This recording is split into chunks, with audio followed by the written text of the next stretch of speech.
Assalamualaikum Assalamualaikum warahmatullahi warahmatullahi wabarakatuh. wabarakatuh. Perkenalkan, saya Renaldi Setiawan. Saya Muhammad Zaki Barituan dari kelas B1. Saya Muhammad Aminyaya dari kelas B1. Di sini kami akan mempresentasikan tentang potensial listrik dan kapasitor. Seperti apakah dia? Oke, yang pertama potensial listrik dan kapasitor. Potensial listrik adalah konsep dasar dalam fisika yang berkaitan dengan energi yang dimiliki oleh muatan listrik dalam suatu medan listrik. Secara sederhana, potensial listrik dapat dipahami sebagai energi potensial yang dimiliki oleh muatan listrik persatuan muatan di suatu titik dalam medan listrik. Kapasitor adalah komponen pasif yang sangat penting dalam dunia kelistrikan dan elektronik yang digunakan untuk menyimpan energi dalam bentuk medan listrik. Komponen ini terdiri dari dua plat konduktor yang dipisahkan oleh material isolator atau dielektrik dan memiliki kemampuan untuk menyimpan muatan listrik. Oke, jenis-jenis potensial listrik. Yang pertama adalah potensial listrik pada permukaan konduktor. Pada permukaan konduktor yang bermuatan, potensial listrik di seluruh permukaan konduktor adalah konstan. Hal ini disebabkan oleh distribusi muatan yang merata pada permukaan konduktor dalam keadaan setimbang.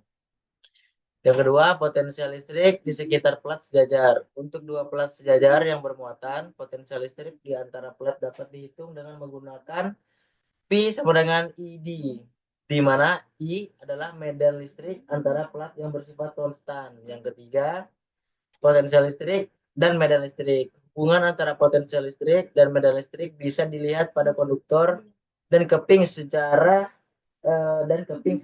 serta pada konduktor bola berongga. Oke, pengertian dan sejarah kapasitor. Definisi kapasitor. Kapasitor adalah komponen elektronika yang dapat menyimpan muatan listrik. Struktur sebuah kapasitor terbuat dari dua lembar plat metal yang dipisahkan oleh suatu bahan dielektrik. Bahan-bahan dielektrik yang umum dikenal misalnya udara vakum, keramik, gelas, dan lain-lain. Jika kedua ujung plat metal diberi tegangan listrik, maka muatan-muatan positif akan mengumpul pada salah satu kaki atau elektroda metalnya, dan pada saat yang sama muatan-muatan negatif terkumpul pada ujung metal yang satu lagi. Sejarah penemuannya.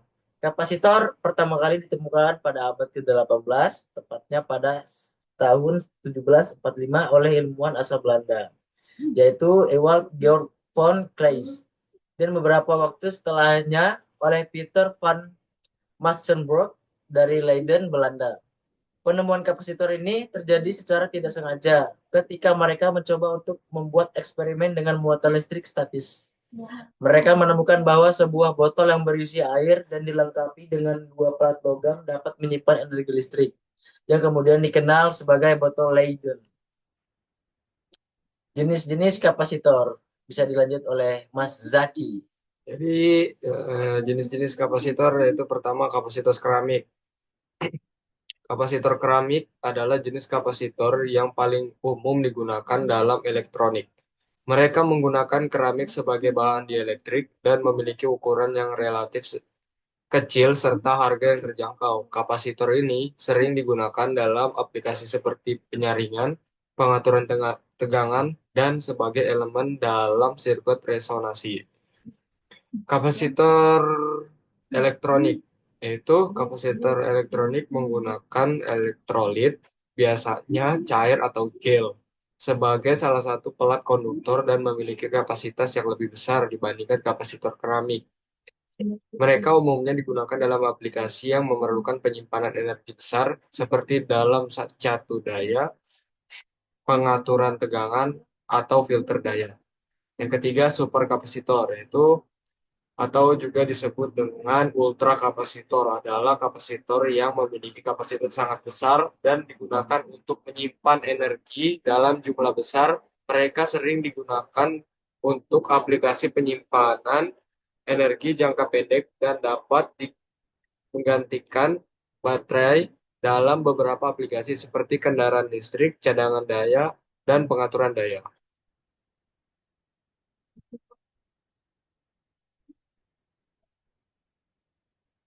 Cara kerja kapasitor dalam menyimpan muatan listrik. Yang pertama, struktur dasar.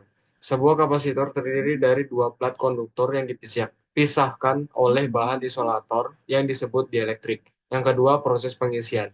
Elektron mengalir dari kutub negatif sumber tegangan ke salah satu plat, menjadikannya bermuatan negatif, sementara plat lainnya menjadi positif.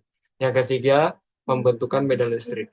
Muatan-muatan yang terakumulasi pada kedua plat menciptakan medan listrik di antara mereka, menyimpan energi dalam bentuk medan listrik. Yang keempat, kapasitansi. Kemampuan kapasitor untuk menyimpan diukur dalam satuan farad yang bergantung pada luas plat, jarak antar plat, dan jenis dielektrik.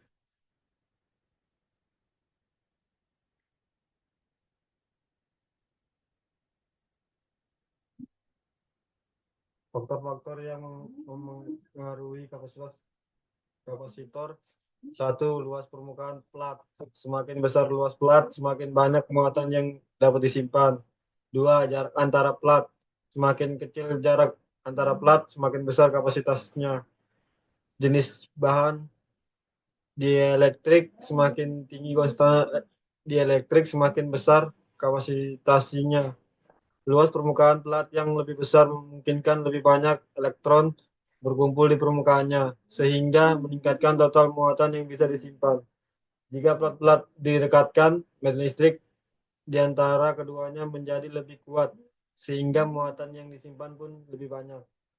Tiap bahan dieelektrik memiliki konstanta dieelektrik, semakin tinggi konstanta dieлектрiknya, semakin baik bahan itu menyimpan energi listrik tanpa menghantarkan arus. Kesimpulannya, potensial listrik. Potensi listrik merupakan besaran fisika yang menggambarkan energi potensial persatuan muatan dalam suatu medan listrik. Konsep ini penting dalam memahami bagaimana energi listrik bekerja dalam sistem, terutama dalam konduktor dan medan di antara plat sejajar. Kedua, kapasitor. Kapasitor adalah komponen elektronika yang dapat menyimpan energi dalam bentuk medan listrik. Kapasitor terdiri dari dua plat konduktor yang dipisahkan oleh bahan isolator atau dielektrik. Kapasitas dipengaruhi oleh luas permukaan plat, jarak antar plat, dan jenis bahan dielektrik.